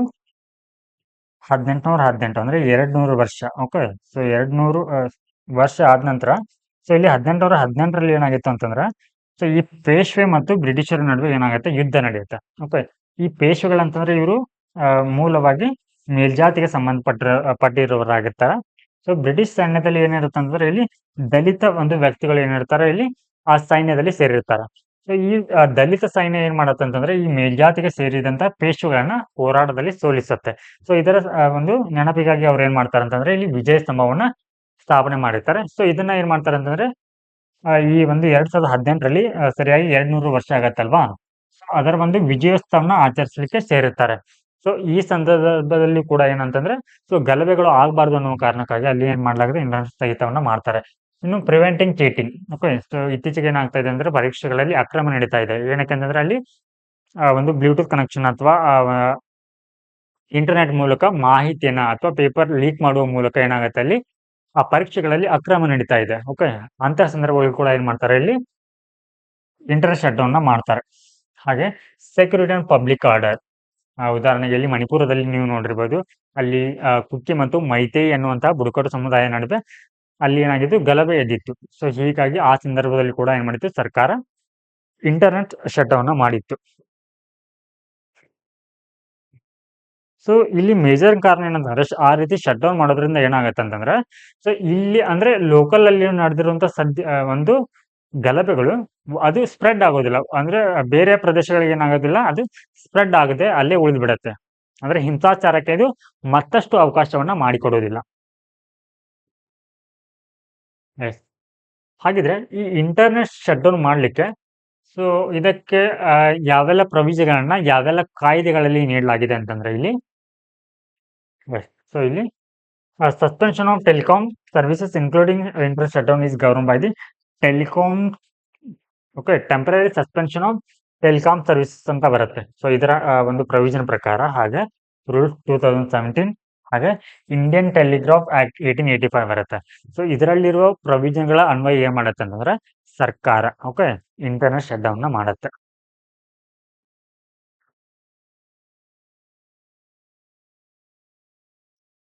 ನೆಕ್ಸ್ಟ್ ಇಲ್ಲಿ ಏನಂತಂದ್ರೆ, ಸೊ ಯಾವ ಒಂದ ಕಾರಣಕ್ಕಂತಂದ್ರೆ ಇಲ್ಲಿ ಸೊ ಒಂದು ಬಾರಿ ಏನಾದ್ರೂ ಈ ಶಟ್ ಡೌನ್ ಅನೌನ್ಸ್ ಮಾಡಿದ್ರೆ ಅದು 15 ಡೇಸ್ ವರೆಗೆ ಇರುತ್ತೆ. First announcement 15 days. Okay. So ಅದನ್ನ ನೆಕ್ಸ್ಟ್ ಅನೌನ್ಸ್ಮೆಂಟ್ ಅಂದ್ರೆ ಸೊ 15 ಡೇಸ್ ಆದ ನಂತರ ಮಾಡಬಹುದು. ಅದನ್ನ ಎಕ್ಸ್ಟೆಂಡ್ ಕೂಡ ಮಾಡಬಹುದು. ಎಸ್. ಸೊ ನೆಕ್ಸ್ಟ್ ಇಲ್ಲಿ ಈ ಒಂದು ಆರ್ಡರ್ ಅನ್ನ ಯಾರು ನೀಡ್ತಾರ ಅಂತಂದ್ರೆ ಅಂದ್ರೆ ಇಂಟರ್ನೆಟ್ ಸ್ಥಗಿತ ಕುರಿತಾಗಿ ಸೊ ಈ ಒಂದು ಪವರ್ ಯಾರಿಗಿರುತ್ತೆ ಅಂತಂದ್ರೆ ಒಂದು ಕೇಂದ್ರ ಅಥವಾ ರಾಜ್ಯದ ಹೋಮ್ ಮಿನಿಸ್ಟ್ರಿಗೆ ಇರುತ್ತೆ, ಹೋಮ್ ಸೆಕ್ರೆಟರಿಗೆ. ಸೊ ಈ ಒಂದು ಅಧಿಕಾರವನ್ನ ನೀಡಲಾಗಿರುತ್ತೆ.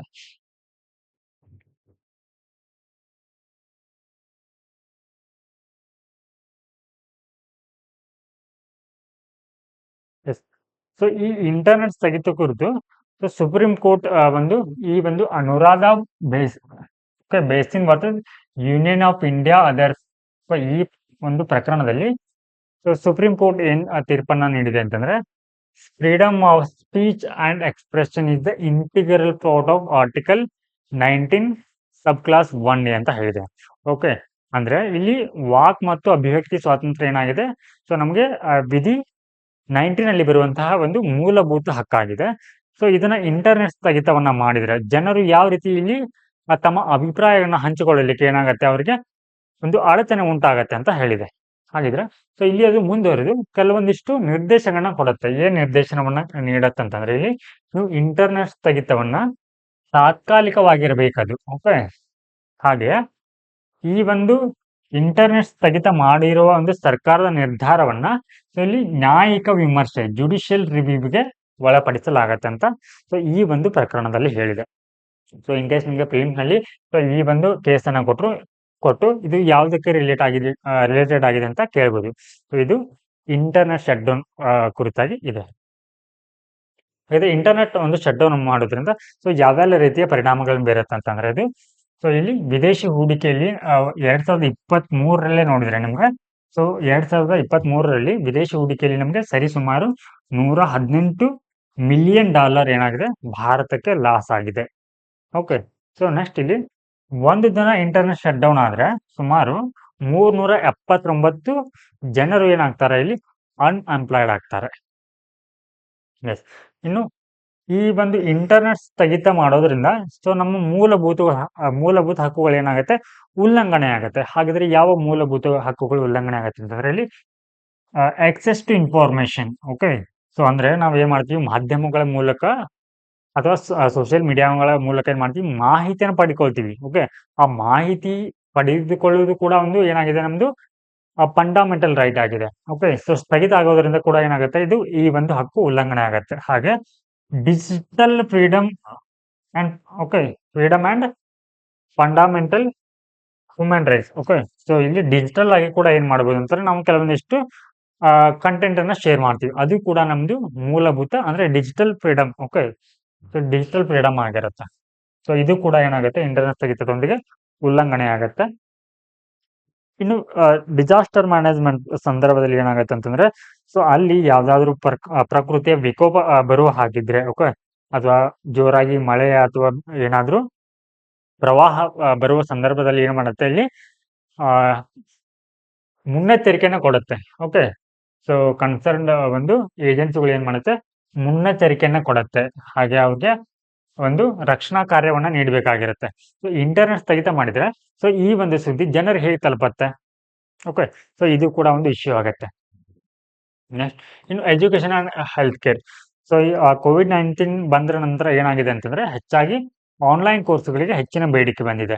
ಸೊ ಇನ್ ಕೇಸ್ ಇಲ್ಲಿ ಇಂಟರ್ನೆಟ್ ಶಟ್ ಡೌನ್ ಮಾಡಿದ್ರಿಂದ ಅವರಿಗೆ ಈ ಒಂದು ಪ್ರೊಸೆಸ್ ಅಲ್ಲಿ ಏನಾಗುತ್ತೆ, ತುಂಬಾ ಅಡಚಣೆ ಆಗುತ್ತೆ. ಹಾಗೆ ಹೆಲ್ತ್ ಕೇರ್, ಓಕೆ, ಆರೋಗ್ಯ ವಲಯದ ಕೂಡ ಏನಾಗುತ್ತೆ, ಇದು ಪರಿಣಾಮವನ್ನ ಬೀರುತ್ತೆ. ಯಾವ ರೀತಿ ಅಂದ್ರೆ, ಫಾರ್ ಎಕ್ಸಾಂಪಲ್ ಇವಾಗ ಟೆಲಿಮೆಡಿಸಿನ್ ಅಂತ ಒಂದು ವ್ಯವಸ್ಥೆ ಇದೆ. ಸೊ ಆ ಒಂದು ವ್ಯವಸ್ಥೆ ಮೂಲಕ ಏನ್ ಮಾಡಲಾಗುತ್ತೆ ಅಂದ್ರೆ, ರೋಗಿಗಳು ಆನ್ಲೈನ್ ಮೂಲಕ ಕನ್ಸಲ್ಟ್ ತಗೊಂಡು ತಮ್ಮ ವೈದ್ಯಕೀಯ ಸೌಲಭ್ಯವನ್ನು ಪಡಿತಾರೆ. ಸೊ ಇದು ಕೂಡ ಆ ಸಂದರ್ಭದಲ್ಲಿ ಏನಾಗುತ್ತೆ, ಸೊ ಇದು ಪರಿಣಾಮವನ್ನ ಎದುರಿಸಬೇಕಾಗತ್ತೆ. ಇನ್ನು protest and violence. So internet shut down ಮಾಡೋದ್ರಿಂದ ಏನಾಗುತ್ತೆ ಅಂತಂದ್ರೆ, ಸೊ ವ್ಯಕ್ತಿಗಳು ಹೊರ ಜಗತ್ತಿಗೆ ತೆರೆದುಕೊಳ್ಳೋದು ಏನಾಗುತ್ತೆ, ಸ್ಟಾಪ್ ಆಗುತ್ತೆ. ಸೊ ಅವಾಗ ಜನರು ಏನಾಗ್ತಾರೆ, ವೈಲೆಂಟ್ ಆಗ್ತಾರೆ.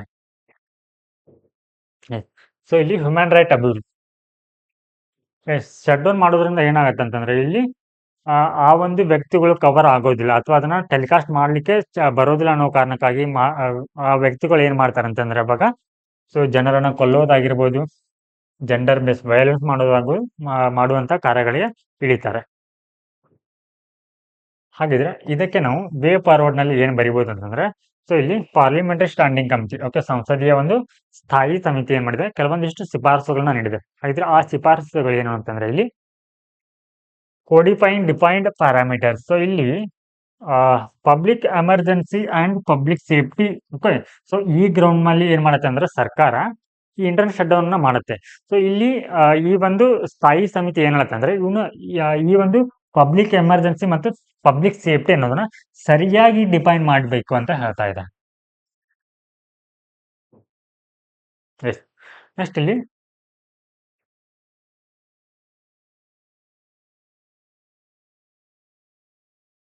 Next point. ಸೊ ಇಲ್ಲಿ ಇಂಟರ್ನೆಟ್ ಅನ್ನ ಕಂಪ್ಲೀಟ್ ಆಗಿ ಒಂದು ನಿರ್ಬಂಧವನ್ನ ಮಾಡೋ ಬದಲು, instead of banning internet as whole, so ಇಲ್ಲಿ only selective restrict use of OTT service. So ಯಾವ ಮಾಧ್ಯಮಗಳ ಮೂಲಕ ನಮ್ಗೆ ಒಂದು ಮಿಸ್ ಇನ್ಫಾರ್ಮೇಶನ್ ಅಥವಾ ಮಾಹಿತಿ ಸ್ಪ್ರೆಡ್ ಆಗತ್ತಲ್ವಾ, ಸೊ ಅವುಗಳ ಮೇಲೆ ಮಾತ್ರ ಇಂಟರ್ನೆಟ್ ಅನ್ನ ಸ್ಥಗಿತ ಮಾಡ್ಬೇಕಂತ ಸೊ ಈ ಒಂದು ಸಮಿತಿ ಹೇಳ್ತಾ ಇದೆ. ನೆಕ್ಸ್ಟ್ ಇಲ್ಲಿ next topic, other backward classes. Okay. ಇತರೆ ಹಿಂದುಳಿದ ವರ್ಗಗಳು, OBC ಲಿಸ್ಟ್. ಸೊ ಯಾಕೆ ಈ ಒಂದು ಟಾಪಿಕ್ ಇವಾಗ ಸದ್ಯಕ್ಕೆ ಸುದ್ದಿಯಲ್ಲಿ ಇದೆ ಅಂತಂದ್ರೆ, so national commission for backward classes or NCBC is reviewing the state list of the other backward classes. So ಈ ಒಂದು NCBC ಏನ್ ಮಾಡ್ತಾ ಇದೆ ಅಂತಂದ್ರೆ, ರಿವೈವ್ ಅನ್ನ ಮಾಡ್ತಾ ಇದೆ. ಎಲ್ಲಿ ಅಂತಂದ್ರೆ, ಸ್ಟೇಟ್ ನಲ್ಲಿ ಬರುವಂತ OBCಗಳನ್ನ. ಓಕೆ. ಸೊ ಇಲ್ಲಿ ಎರಡು ಟೈಪ್ ಆಫ್ ಏನ್ ಬರುತ್ತೆ ಅಂದ್ರೆ, ನಮ್ಗೆ OBC ಲಿಸ್ಟ್ ಬರುತ್ತೆ, ಸೆಂಟ್ರಲ್ ಒಂದು, ಇನ್ನೊಂದು ಸ್ಟೇಟ್ ಅಲ್ಲೊಂದು. ಓಕೆ. ಸೊ ಇಲ್ಲಿ ಇದರ ಬಗ್ಗೆ ತಿಳಿಯೋದಾದ್ರೆ ನಿಮ್ಗೆ, NCBC has noted the presence of ineligible communities in the OBC list. Ineligible community in the list of states like Karnataka and West Bengal. So ಈ ಒಂದು OBC ಲಿಸ್ಟ್ಗೆ ಎಲಿಜಿಬಲ್ ಆಗ್ಬೇಕಂತಂದ್ರೆ ಏನಂತಂದ್ರೆ, ಇವರು ಸೋಷಿಯಲಿ ಹಾಗೆ ಎಜುಕೇಶನಲಿ ಬ್ಯಾಕ್ವರ್ಡ್ ಆಗಿರ್ಬೇಕು, ಅಂದ್ರೆ ಹಿಂದುಳಿದಿರಬೇಕು. ಸೊ ಅಂತವರನ್ನ ಮಾತ್ರ ಏನ್ ಮಾಡ್ಲಾಗತ್ತೆ, ಇಲ್ಲಿ OBC ಕ್ಯಾಟಗರಿಯಲ್ಲಿ ಸೇರಿಸಲಾಗತ್ತೆ. ಸೊ ಇಲ್ಲಿ ಈ ಒಂದು NCBC ಒಂದು ಅಬ್ಸರ್ವ್ ಮಾಡಿದೆ ಅಂತಂದ್ರೆ, ಈ ಕರ್ನಾಟಕ ಮತ್ತು ವೆಸ್ಟ್ ಬೆಂಗಾಲ್ ಅಲ್ಲಿ ಎಲಿಜಿಬಲ್ ಕಮ್ಯುನಿಟಿ ಏನಾಗಿದೆ ಅಂತಂದ್ರೆ, ಸೊ ಈ OBC ಲಿಸ್ಟ್ ಅಲ್ಲಿ ಸೇರ್ಪಡೆಗೊಂಡಿರೋದನ್ನ ಗಮನಿಸಿದೆ.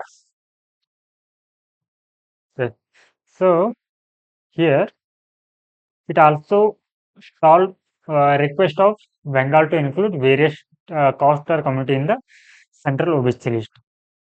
ಸೊ ಇಲ್ಲಿ ಇವರು ಏನ್ ಮಾಡಿದೆ ಅಂತಂದ್ರೆ ವೆಸ್ಟ್ ಬೆಂಗಾಲ್, ಸೊ ಈ ಹಲವಾರು ಆ ಒಂದು ಸ್ಟೇಟ್ ನ ಹಲವಾರು ಜಾತಿ ಅಥವಾ ಸಮುದಾಯಗಳನ್ನ ಒಬಿಸಿ ಲಿಸ್ಟ್ಗೆ ಸೇರಿಸ್ಬೇಕಂತ ಏನ್ ಮಾಡಿದೆ, ಮನವಿಯನ್ನ ಮಾಡಿಕೊಂಡಿದೆ.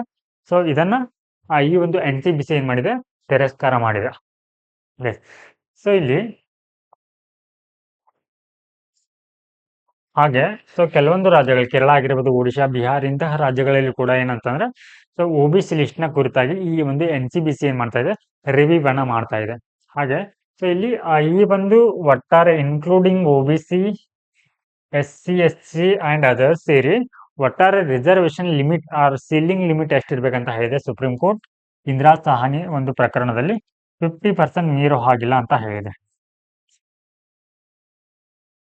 ಇನ್ನು ಈ ಒಬಿಸಿ ಅಂಡ್ ಒಬಿಸಿ ಲಿಸ್ಟ್ ಬಗ್ಗೆ ಹೇಳೋದಾದ್ರೆ ಏನಿದು ಡೆಫಿನಿಷನ್ ಅಂತಂದ್ರೆ, ಸೊ ಇಲ್ಲಿ ಇಲ್ಲಿ ಈ ಒಬಿಸಿ ಅಂತಂದ್ರೆ ಯಾರು ಅನ್ನೋದ್ರ ಬಗ್ಗೆ ಸಂವಿಧಾನದಲ್ಲಿ ನಿರ್ದಿಷ್ಟವಾದಂತ ಡೆಫಿನಿಷನ್ ಇಲ್ಲ. ಇಲ್ಲಿ ನೋ ಸ್ಟ್ಯಾಂಡರ್ಡ್ ಡೆಫಿನಿಷನ್. ಸೊ ಇವರನ್ನ ಅಂದ್ರೆ ಸೋಷಿಯಲಿ ಎಜುಕೇಶನಲಿ ಬ್ಯಾಕ್ವರ್ಡ್ ಕ್ಲಾಸಸ್ಗಳಿಗೆ ಏನಂತ ಕರಿತೀವಿ ನಾವು. ಓಕೆ, ಸೊ ಅವ್ರಿಗೆ ನಾವು ಅದರ್ ಬ್ಯಾಕ್ವರ್ಡ್ ಕ್ಲಾಸಸ್ ಅಂತ ಕರಿತೀವಿ. ಯಾರು ಸಾಮಾಜಿಕವಾಗಿ ಮತ್ತು ಶೈಕ್ಷಣಿಕವಾಗಿ ಹಿಂದುಳಿದಂತಹ ವರ್ಗಗಳಿಗೆ. ಸೊ ಇಲ್ಲಿ 2 ಲಿಸ್ಟ್ ಬರುತ್ತೆ. ಸೊ 1 ಇದು central list. Okay, central OBC list and state OBC list. So central OBC list ಅಂತ ಬಂದಾಗ ಸೊ ಅಲ್ಲಿ ಅದು ಏನೆಲ್ಲ ಬೆನಿಫಿಟ್ಸ್ ಅನ್ನು ಪಡೆದುಕೊಳ್ಳುತ್ತಂದ್ರೆ ಕೇಂದ್ರ ಸರ್ಕಾರದ ಒಂದು ಉದ್ಯೋಗಗಳಾಗಿರ್ಬೋದು ಅಥವಾ ಯಾವುದೇ ಒಂದು ಸ್ಕೀಮ್ಗಳಾಗಿರ್ಬೋದು. ಇನ್ನು ಸ್ಟೇಟ್ಗೆ ಬಂದ್ರೆ ಸ್ಟೇಟ್ ಸರ್ಕಾರದ ಒಂದು ರಾಜ್ಯ ಸರ್ಕಾರದ ಒಂದು ಉದ್ಯೋಗ ಅಥವಾ ಯಾವ್ದಾದ್ರು ಯೋಜನೆಗಳ ಒಂದು ಏನ್ ಮಾಡ್ತಾರೆ, ಆ ಒಂದು ಯೋಜನೆ ಅಡಿಯಲ್ಲಿ ನೆರವನ್ನ ಪಡಿತಾರೆ.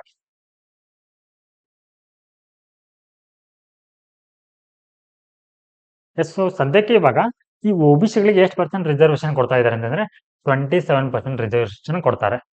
Okay, both central level and state level. So ಇದನ್ನ ಯಾರು ರೆಕಮೆಂಡ್ ಮಾಡಿದ್ರು ಅಂತಂದ್ರೆ ಈ ಮಂಡಲ್ ಕಮಿಷನ್ ಅಂತ ಬರುತ್ತೆ, ಮಂಡಲ್ ಆಯೋಗ. ಸೊ ಇವರು ರೆಕಮೆಂಡ್ ಮಾಡ್ತಾರೆ. ಅದರ ಅನ್ವಯ ಅವರ ಒಂದು ಶಿಫಾರಸಿನ ಮೇರೆಗೆ ಏನ್ ಮಾಡಲಾಗುತ್ತೆ, ಸೊ ಇವರಿಗೆ 27% ರಿಸರ್ವೇಶನ್ ಕೊಡಲಾಗುತ್ತೆ. ಓಕೆ, ಮೇಲೆ ಹೇಳಿದ ಹಾಗೆ ನಿಮ್ಗೆ ಈ ಒಂದು ಇಂದಿರಾ ಸಾಹ್ನಿ ಪ್ರಕರಣದಲ್ಲಿ ಸುಪ್ರೀಂ ಕೋರ್ಟ್ ಏನ್ ಹೇಳಿದೆ ಅಂತಂದ್ರೆ ಸೊ ಈ ಒಬಿಸಿ ಅವರನ್ನ ಕೂಡ, ಓಕೆ, ಸೊ ಈ ಕೇಸ್ ಯಾವಾಗ ನಡೆಯುತ್ತೆ 1992 ಅಲ್ಲಿ. ಸೊ ಇವರನ್ನು ಕೂಡ ಏನ್ ಮಾಡ್ಬೇಕಂತಂದ್ರೆ ಒಬಿಸಿಗಳನ್ನು ಕೂಡ ಕ್ರಿಮಿ ಲೇಯರ್ ನಿಂದ ಏನ್ ಮಾಡ್ಬೇಕು, ಹೊರಗಿಡಬೇಕಂತ ಹೇಳಿದೆ. ಹಾಗೆ ಈ ಒಂದು ಅದರ್ ಬ್ಯಾಕ್ವರ್ಡ್ ಕ್ಲಾಸಸ್ಗಳನ್ನ ಅವರ ಒಂದು ಏಳಿಗೆಗಾಗಿ, ಅವರ ಅಪ್ಲಿಪ್ಮೆಂಟ್ಗಾಗಿ ಸೊ ಕೆಲವೊಂದಿಷ್ಟು ಕಮಿಟಿಗಳನ್ನ ಸರ್ಕಾರ ರಚನೆ ಮಾಡಿತ್ತು. ಹಾಗಿದ್ರೆ ಯಾವ ಕಮಿಟಿಗಳಂತಂದ್ರೆ ಇಲ್ಲಿ ಇಂಪಾರ್ಟೆಂಟ್ ಕಾಲೇಲ್ಕರ್ ಕಮಿಷನ್ ಇನ್ 1953, ಹಾಗೆ ಮಂಡಲ್ ಆಯೋಗವನ್ನ 1979ರಲ್ಲಿ ರಚನೆ ಮಾಡಲಾಗುತ್ತೆ. ಹಾಗಾದ್ರೆ ಇತ್ತೀಚೆಗೆ ಒಂದು ಆಯೋಗವನ್ನ ರಚನೆ ಮಾಡಲಾಗಿತ್ತು. ಹಾಗಿದ್ರೆ ಯಾವ್ದು ಅಂತಂದ್ರೆ ಅದು justice Rohini committee. Okay, so ಇವರನ್ನ ಯಾಕೆ ಈ ಸಮಿತಿನ ನೇಮಕ ಮಾಡಲಾಯಿತು ಅಂತಂದ್ರೆ examine the sub categorisation of OBC. So ಒಬಿಸಿಗಳಲ್ಲಿ ಕೂಡ ಉಪಪಂಗಡಗಳು ಬರುತ್ತೆ.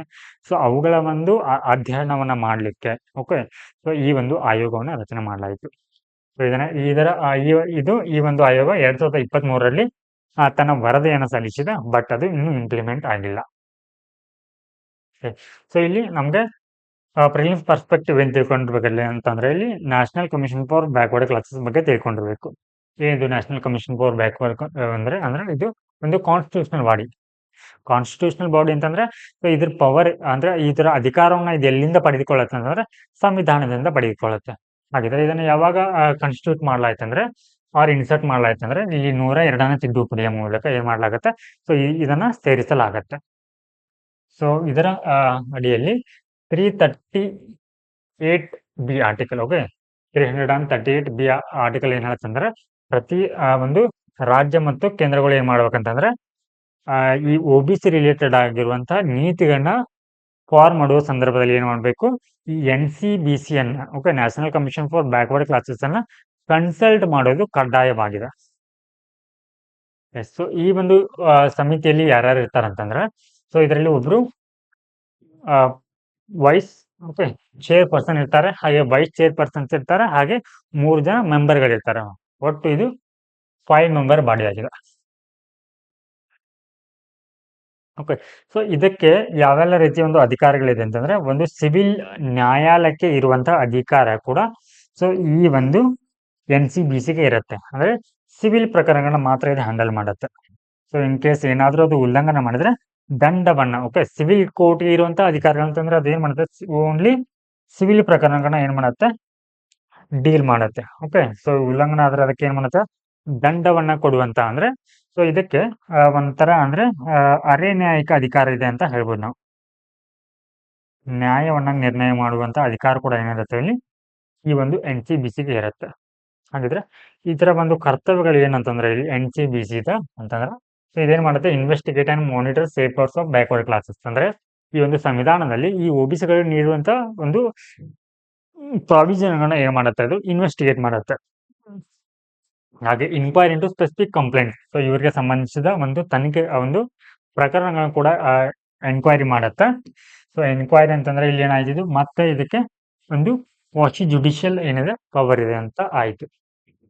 ನೆಕ್ಸ್ಟ್ ಇಲ್ಲಿ advise and socio economic development of the OBC and also value the progress. Okay ಅವರ ಒಂದು ಏಳಿಗೆ ಕುರಿತಾಗಿ ಏನ್ ಮಾಡುತ್ತೆ ಅಂತಂದ್ರೆ ಸೊ ಇಲ್ಲಿ ಅಡ್ವೈಸ್ ಅನ್ನ ಅಥವಾ ಸಲಹೆಯನ್ನ ನೀಡುತ್ತೆ. ಹಾಗೆ ಸೊ ಇದು ವಾರ್ಷಿಕವಾಗಿ ಸೊ ಇವರ ಕುರಿತು ಏನ್ ಮಾಡುತ್ತೆ ಅಂತಂದ್ರೆ OBC ಕುರಿತು ಪ್ರೆಸಿಡೆಂಟ್ ಅವರಿಗೆ ವರದಿಯನ್ನ ಅಥವಾ ರಿಪೋರ್ಟಿಂಗ್ ಅನ್ನ ಮಾಡುತ್ತೆ. Now let us see the next topics. Yes. So news in short. So ಇಲ್ಲಿ ಯಾವುದು ಸುದ್ದಿಯಲ್ಲಿದೆ ಅಂತಂದ್ರೆ ಆರ್ಟಿಕಲ್ 39 ಸಬ್ ಕ್ಲಾಸ್ ಬಿ. ಓಕೆ. ಸೊ ಇದೇನ್ ಹೇಳುತ್ತೆ ಅಂತಂದ್ರೆ ಸುಪ್ರೀಂ ಕೋರ್ಟ್ ಏನ್ ಮಾಡ್ತಾ ಇದೆ ಅಂತಂದ್ರೆ ಇವಾಗ ಪ್ರೈವೇಟ್ ಪಾರ್ಟಿ ಆಗಿದ್ರೆ ಸೊ ಅದನ್ನ ಸಮುದಾಯದ ಸ್ವತ್ತಾಗಿ ಪರಿಗಣಿಸ್ಬೇಕಂತ ಏನ್ ಮಾಡ್ತಾ ಇದೆ ಇವಾಗ ಡಿಸೈಡ್ ಅನ್ನ ಮಾಡ್ತಾ ಇರೋದು. ಓಕೆ. ಈ ಹೊತ್ತಲ್ಲಿ ನಾವು ಇದು ಏನ್ ಹೇಳುತ್ತೆ ಅಂತಂದ್ರೆ ಸೊ ಇದು ಎಲ್ಲಿ ಬರುತ್ತೆ ನಮಗೆ DPSP ನಲ್ಲಿ ಬರುತ್ತೆ ಈ ಒಂದು ಆರ್ಟಿಕಲ್ ಅಂದ್ರೆ ಡೈರೆಕ್ಟಿವ್ ಪ್ರಿನ್ಸಿಪಲ್ ಆಫ್ ಸ್ಟೇಟ್ ಪಾಲಿಸಿಲಿ ಬರುತ್ತೆ ರಾಜ್ಯ ನಿರ್ದೇಶಕ ತತ್ವಗಳು. ಸೊ ಇಲ್ಲಿ ಏನ್ ಮಾಡಬಹುದು ಅಂತಂದ್ರೆ ಸರ್ಕಾರ ಒಂದು ಆಸ್ತಿಯನ್ನ ಏನ್ ಮಾಡಬಹುದು ಅಂತಂದ್ರೆ ಅದನ್ನ ಸ್ವಾಧೀನಪಡಿಸಿಕೊಳ್ಳುವಂತ ಅಧಿಕಾರವನ್ನ ನೀಡುತ್ತೆ.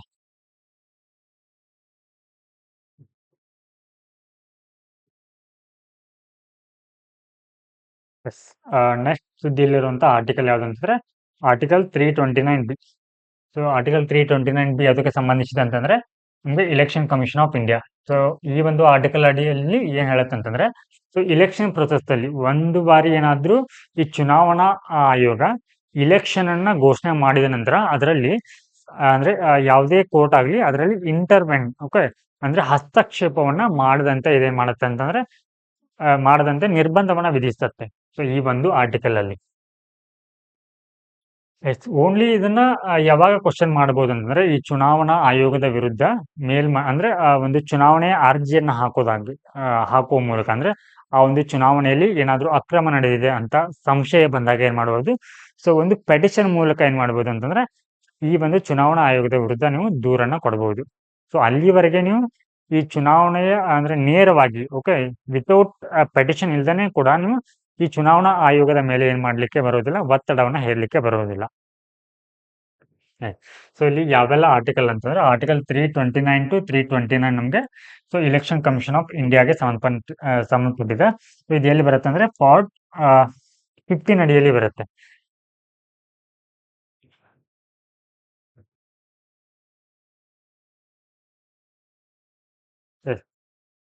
Now let us look at the next topic. Silence period ಅಂತ ಬರುತ್ತೆ. ಏನಿದು ಸೈಲೆನ್ಸ್ ಪೀರಿಯಡ್ ಅಂತಂದ್ರೆ ಸೊ ಎಲೆಕ್ಷನ್ ಘೋಷಣೆ ಆದಾಗ ಏನಾಗುತ್ತೆ ಅಂತಂದ್ರೆ ಮಾಡೆಲ್ ಕೋಡ್ ಆಫ್ ಕಂಡಕ್ಟ್ ಅನ್ನ ಯಾರು ಅನೌನ್ಸ್ ಮಾಡ್ತಾರೆ ಇಲ್ಲಿ election commission of India announce ಮಾಡುತ್ತೆ. ಓಕೆ. ಸೊ ಇಲ್ಲಿ ಎಕ್ಸಾಮ್ ಡೇಟ್ ಕೂಡ ಅಂದ್ರೆ ಸಾರಿ ಎಲೆಕ್ಷನ್ ಡೇಟ್ ಕೂಡ ಅನೌನ್ಸ್ ಆಗಿರುತ್ತೆ. ಆ ಎಲೆಕ್ಷನ್ ಅಂದ್ರೆ ಮತದಾನದ ಹಿಂದಿನ ಓಕೆ ಸೊ 48 ಗಂಟೆ ಏನಿರುತ್ತಲ್ವಾ ಸೊ ಆ ಒಂದು ಅವಧಿಗೆ ಅಂದ್ರೆ ಸೊ ಇಲ್ಲಿ ಮಾಡೆಲ್ ಕೋಡ್ ಆಫ್ ಕಂಡಕ್ಟ್ ಜಾರಿಯಲ್ಲಿರುತ್ತೆ. ಅಂದ್ರೆ ಸೊ ಇಲ್ಲಿ ಕೆಲವೊಂದಿಷ್ಟು ಚಟುವಟಿಕೆಗಳ ಮೇಲೆ ಏನ್ ಮಾಡ್ಲಾಗತ್ತೆ ಅಂದ್ರೆ ನಿರ್ಬಂಧವನ್ನ ಹೇರಲಾಗಿರುತ್ತೆ. ಸೊ ಆ ಒಂದು ನಿರ್ಬಂಧದ ಅವಧಿಯನ್ನ ಏನಂತ ಕರೀತಾರೆ ಅಂತಂದ್ರೆ ಸೈಲೆಂಟ್ ಪೀರಿಯಡ್ ಅಂತ ಕರೀತಾರೆ. ಈ ಸೈಲೆನ್ಸ್ ಪೀರಿಯಡ್ ಅನ್ನೋದನ್ನ ಸಂವಿಧಾನದಲ್ಲಿ ಸರಿಯಾಗಿ ಏನ್ ಮಾಡಿ ಅಂದ್ರೆ ಡಿಫೈನ್ ಮಾಡಿಲ್ಲ. ಎಲ್ಲಿ ಇದರಲ್ಲಿ representation of people act 1951. So ಇದರಲ್ಲಿ ಇದನ್ನ ಡಿಫೈನ್ ಮಾಡಿಲ್ಲ. ಬಟ್ ಆದ್ರೂ ಇದನ್ನ ಏನ್ ಮಾಡ್ತಾರೆ ಅಂತಂದ್ರೆ ಈ ಒಂದು ಅವಧಿಯನ್ನ ಓಕೆ 48 ಅವರ್ಸ್ ಅವಧಿಯನ್ನ ಏನಂತ ಕರೀತಾರೆ ಸೈಲೆನ್ಸ್ ಪೀರಿಯಡ್ ಅಂತ ಕರೀತಾರೆ. ಹಾಗೆ ಸೊ ಈ ಅವಧಿಯಲ್ಲಿ ಸೊ ಕೆಲವೊಂದಿಷ್ಟು ರೂಲ್ಸ್ಗಳು ಕೂಡ ಇರುತ್ತೆ. ಏನಂತಂದ್ರೆ ಸೊ ಏನ್ ಮಾಡಬಾರ್ದು ಅಂತಂದ್ರೆ ಅಲ್ಲಿ ಎಕ್ಸಿಟ್ ಪೋಲ್ ಅನ್ನ ಓಕೆ ಚುನಾವಣಾಂತರ ಅಂದ್ರೆ ಚುನಾವಣೆ ಮುಗಿದ ನಂತರ ಓಕೆ ಸೊ 10 ಅವರ್ 15 ಅವರ್ಸ್ ನಂತರ ಏನ್ ಮಾಡೋ ಹಾಗಿಲ್ಲ. ಅದ್ರೊಳಗಾಗಿ ಎಕ್ಸಿಟ್ ಪೋಲ್ ಅಂದ್ರೆ ಚುನಾವಣೋತ್ತರ ಸಮೀಕ್ಷೆನ ಮಾಡೋ ಹಾಗಿಲ್ಲ. ಹಾಗೆ ಸೊ ಈ ಒಂದು 48 ಅವರ್ಸ್ ನಲ್ಲಿ ನೀವು ಒಪಿನಿಯನ್ ಪೋಲ್ ಅಂದ್ರೆ ಬಿಫೋರ್ ಎಲೆಕ್ಷನ್ ಏನ್ ಮಾಡೋ ಹಾಗಿಲ್ಲ. ಒಪಿನಿಯನ್ ಪೋಲ್ ಅಂದ್ರೆ ಮಾಡೋ ಹಾಗಿಲ್ಲ ಈ ಒಂದು ಅವಧಿಯಲ್ಲಿ, ಸೈಲೆನ್ಸ್ ಪೀರಿಯಡ್ ಅವಧಿಯಲ್ಲಿ.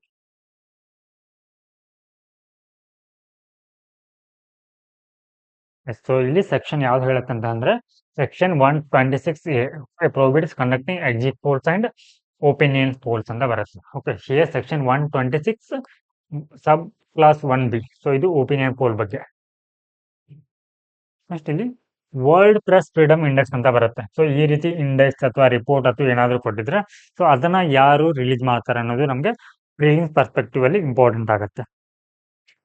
ಹಾಗಿದ್ರೆ ಇದನ್ನ ಯಾರು ರಿಲೀಸ್ ಮಾಡ್ತಾರೆ ಅಂದ್ರೆ ಪ್ಯಾರಿಸ್ ಬೇಸ್ಡ್ ಒಂದು reporters reporters border without okay report without border ಅಂತ ಒಂದು ಸಂಸ್ಥೆ ಏನ್ ಮಾಡುತ್ತೆ.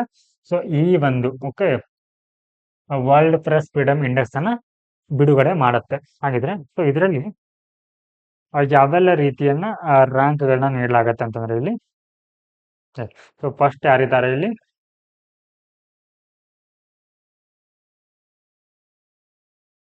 ಸೊ ಇಲ್ಲಿ ಫಸ್ಟ್ ಟಾಪ್ 3 ಕಂಟ್ರೀಸ್ ಯಾವಿದೆ ಅಂತಂದ್ರೆ ಇಲ್ಲಿ ನಾರ್ವೆ ಇದೆ, ಡೆನ್ಮಾರ್ಕ್ ಇದೆ, ಸ್ವೀಡನ್ ಇದೆ. ಓಕೆ ಸೊ ಇವು ಯುರೋಪಿಯನ್ ಕಂಟ್ರಿ ಆಗಿವೆ. ಸೊ ನೀವು ಹ್ಯಾಪಿನೆಸ್ ಇಂಡೆಕ್ಸ್ ಅಂತ ನೋಡಿದ್ರು ಕೂಡ ಸೊ ಮೇಜರ್ ಈ ಒಂದು ದೇಶಗಳೇ ಟಾಪ್ ಅಲ್ಲಿ ಇರುತ್ತೆ.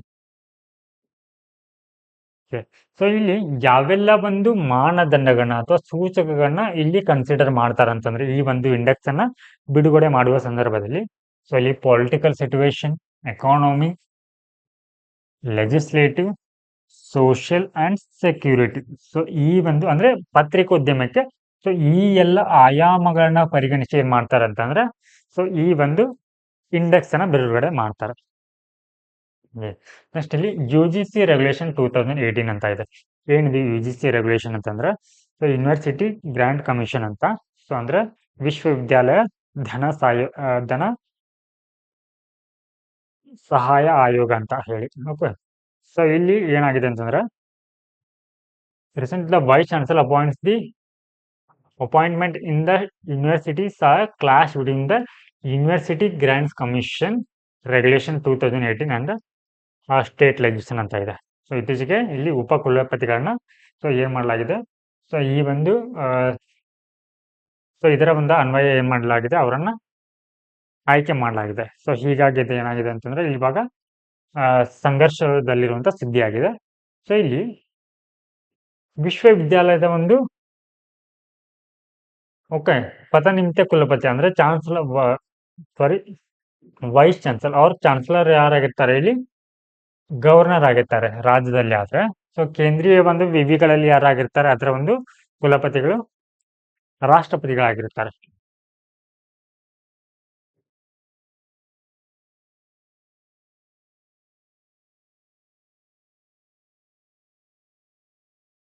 ನೆಕ್ಸ್ಟ್ ಇಲ್ಲಿ ಈ ಒಂದು ವೈಸ್ ಚಾನ್ಸಲರ್ ಅಥವಾ ಉಪ ಕುಲಪತಿಗಳನ್ನ ಯಾರು ಒಂದು ಸೆಲೆಕ್ಟ್ ಮಾಡ್ತಾರೆ ಅಂದ್ರೆ ಇಲ್ಲಿ ಸರ್ಚ್ ಕಮ್ ಸೆಲೆಕ್ಷನ್ ಕಮಿಟಿ ಅಂತ ಬರುತ್ತೆ.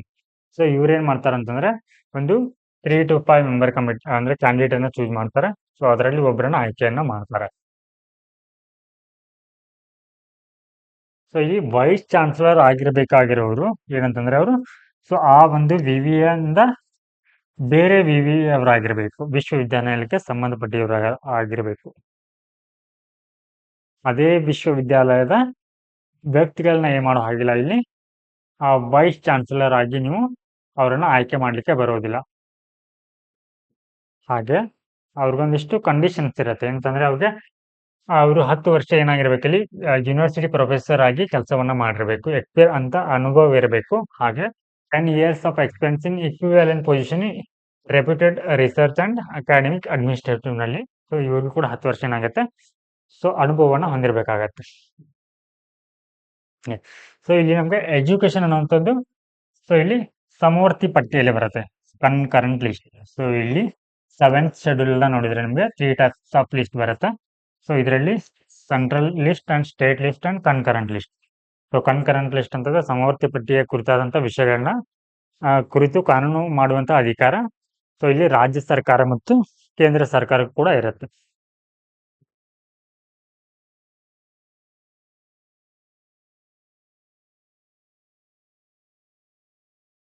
ನೆಕ್ಸ್ಟ್ ಇಲ್ಲಿ ಡಿಪ್ಲೊಮ್ಯಾಟಿಕ್ ಪಾಸ್ಪೋರ್ಟ್ ಅಂತ ಬರುತ್ತೆ.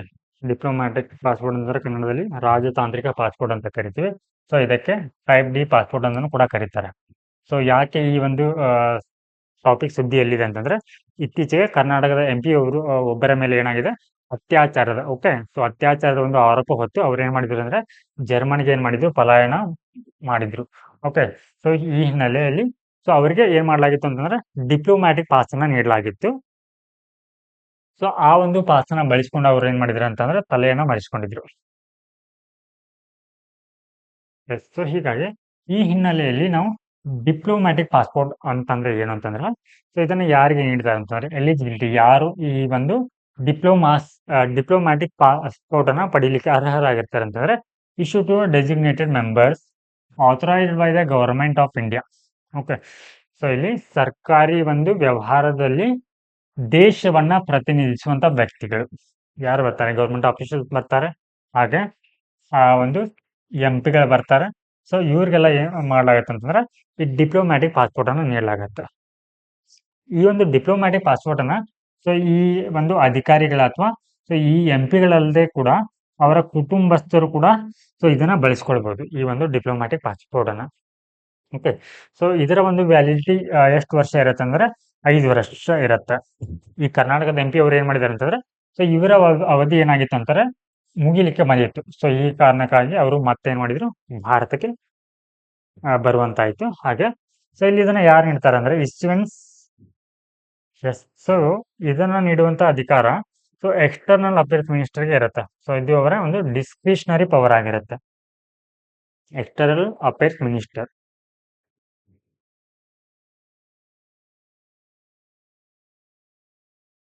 ಹಾಗಿದ್ರೆ ಈ ಒಂದು ಡಿಪ್ಲೊಮ್ಯಾಟಿಕ್ ಪಾಸ್ಪೋರ್ಟ್ ಅನ್ನ ನೀಡಿದ್ರೆ ಯಾವೆಲ್ಲ ರೀತಿಯ ಅಡ್ವಾಂಟೇಜಸ್ ಆಗತ್ತೆ ಅಂತಂದ್ರೆ ಇಲ್ಲಿ ಇಮ್ಯುನಿಟಿ. ಸೊ ಯಾವೆಲ್ಲ ರೀತಿಯ ಒಂದು ಪ್ರಿವಿಲೇಜಸ್ ಅನ್ನ ಪಡಿತಾರೆ ಅಂತಂದ್ರೆ ಇವರು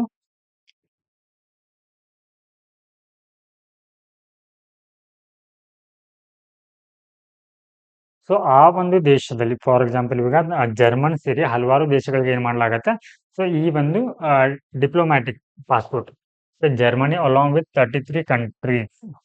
ಸೊ ಈ ಒಂದು ಈ ಡಿಪ್ಲೊಮ್ಯಾಟಿಕ್ ಪಾಸ್ಪೋರ್ಟ್ ಏನಾಗುತ್ತೆ ಅನ್ವಯವಾಗತ್ತೆ. ಸೊ ಆ ಒಂದು ದೇಶದಲ್ಲಿ ಇವರನ್ನ ಬಂಧಿಸುವುದಾಗ್ಲಿ ಅವರ ವಿರುದ್ಧ ಒಂದು ಕಾನೂನಿನ ತನಿಖೆಯನ್ನ ಮಾಡುವುದಾಗ್ಲಿ ಏನಾಗುತ್ತೆ ಇಲ್ಲಿ ನಿರ್ಬಂಧ ಇರುತ್ತೆ. ಅದರಿಂದ ಇಮ್ಯುನಿಟಿಯನ್ನ ಪಡೆದಿರ್ತಾರೆ ಅವರು. ಹಾಗೆ ಸೊ ಇಲ್ಲಿ ಸಪರೇಟ್ ಆಗಿ ಈ ಒಂದು ಪಾಸ್ಪೋರ್ಟ್ ಅನ್ನ ಪಡೆದ ನಂತರ ಅವರು ಪ್ರತ್ಯೇಕವಾಗಿ ವೀಸಾವನ್ನ ಹೊಂದುವಂತ ಅಗತ್ಯ ಇರೋದಿಲ್ಲ. So exemption from visa requirement in some countries. So ಅಂದ್ರೆ ಯಾವ್ದು ಬರುತ್ತೆ ಇಲ್ಲಿ ಸೊ ಇಲ್ಲಿ ವೀಸಾ ವೇವರ್ ಅಗ್ರಿಮೆಂಟ್ ಅಂತ ಬರುತ್ತೆ. ವೀಸಾ ವೇವರ್ ಅಗ್ರಿಮೆಂಟ್ ಅಂದ್ರೆ ಯಾರು ಈ ಡಿಪ್ಲೊಮ್ಯಾಟಿಕ್ ಪಾಸ್ಪೋರ್ಟ್ ನ ಹೊಂದಿರ್ತಾರಲ್ವಾ ಸೊ ಅವ್ರು ಈ ವೀಸಾವನ್ನ ಹೊಂದಿರೋ ಅಗತ್ಯ ಇರೋದಿಲ್ಲ ಅಂತ. ಸೊ ಇಲ್ಲಿ this agreement allows Indian diplomatic passport holders to visit these countries without a visa for 90 days ಅಂದ್ರೆ 3 ತಿಂಗಳವರೆಗೆ ಏನ್ ಮಾಡಬಹುದು ಅಂತಂದ್ರೆ ಸೊ ಆ ಒಂದು ದೇಶದಲ್ಲಿ ಈ ಡಿಪ್ಲೊಮ್ಯಾಟಿಕ್ ಪಾಸ್ಪೋರ್ಟ್ ಅನ್ನ ಯೂಸ್ ಮಾಡ್ಕೊಂಡು ನೀವು ಆ ದೇಶದಲ್ಲಿ ನೆಲೆಸಬಹುದು. ಸೊ ಹಾಗಿದ್ರೆ ಈ ಡಿಪ್ಲೊಮ್ಯಾಟಿಕ್ ಪಾಸ್ಪೋರ್ಟ್ ಅನ್ನ ರದ್ದುಪಡಿಸುವಂತ ಅಧಿಕಾರ ಯಾರಿಗಿರುತ್ತೆ ಅಂತಂದ್ರೆ ಇಲ್ಲಿ ಪಾಸ್ಪೋರ್ಟ್ ಪ್ರಾಧಿಕಾರ ಅಂತ ಬರುತ್ತೆ, ಪಾಸ್ಪೋರ್ಟ್ ಅಥಾರಿಟಿ. ಹಾಗೆ ಸೊ ಇಲ್ಲಿ ನ್ಯಾಯಾಲಯದ ಆದೇಶವನ್ನ ಪಡೆದ ನಂತರ ಕೂಡ ಏನ್ ಮಾಡ್ಬೋದು ಅಂತಂದ್ರೆ ಸರ್ಕಾರ ರದ್ದವನ್ನ ಮಾಡ್ಲಿಕ್ಕೆ ಬರುತ್ತೆ. ಸರ್ಕಾರ ಅಂತಂದ್ರೆ ಇಲ್ಲಿ ನೇರವಾಗಿ ಸರ್ಕಾರಕ್ಕೆ ಅಧಿಕಾರ ಇರುವುದಿಲ್ಲ, ನ್ಯಾಯಾಲಯ ಅದನ್ನ ಆದೇಶ ಮಾಡಬೇಕು. ಅವಾಗ ಮಾತ್ರ ಅದು ಡಿಪ್ಲೊಮ್ಯಾಟಿಕ್ ಪಾಸ್ಪೋರ್ಟ್ ಏನಾಗುತ್ತೆ ಕ್ಯಾನ್ಸಲ್ ಆಗತ್ತೆ. ನೆಕ್ಸ್ಟ್ ಇಲ್ಲಿ ಇಂಡಿಯನ್ ಪಾಸ್ಪೋರ್ಟ್ ಬಗ್ಗೆ ನೋಡೋದಾದ್ರೆ ಈ ಪಾಸ್ಪೋರ್ಟ್ ಅನ್ನೋದು ನಮ್ಗೆ ಸೊ ಇದು ಯೂನಿಯನ್ ಲಿಸ್ಟ್ ನಲ್ಲಿ ಬರುತ್ತೆ, ಅಂದ್ರೆ ಕೇಂದ್ರೀಯ ಪಟ್ಟಿಯಲ್ಲಿ ಬರುತ್ತೆ ಅಂಡರ್ ದ 7th ಶೆಡ್ಯೂಲ್.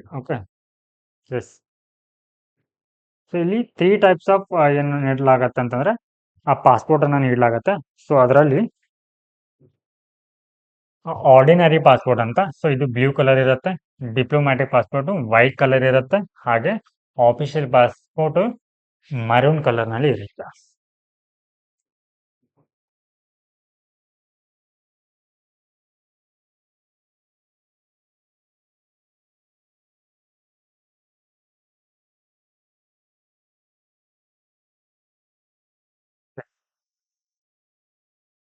ಇದಿಷ್ಟು ನಮಗೆ ಪಾಲಿಟಿ ಆ್ಯಂಡ್ ಗವರ್ನೆನ್ಸ್ನಲ್ಲಿ ಕವರ್ ಆಗಿರುವಂಥ ಟಾಪಿಕ್ಸ್, ಮೇಜರ್ ಟಾಪಿಕ್ಸ್ಗಳಾಗಿವೆ.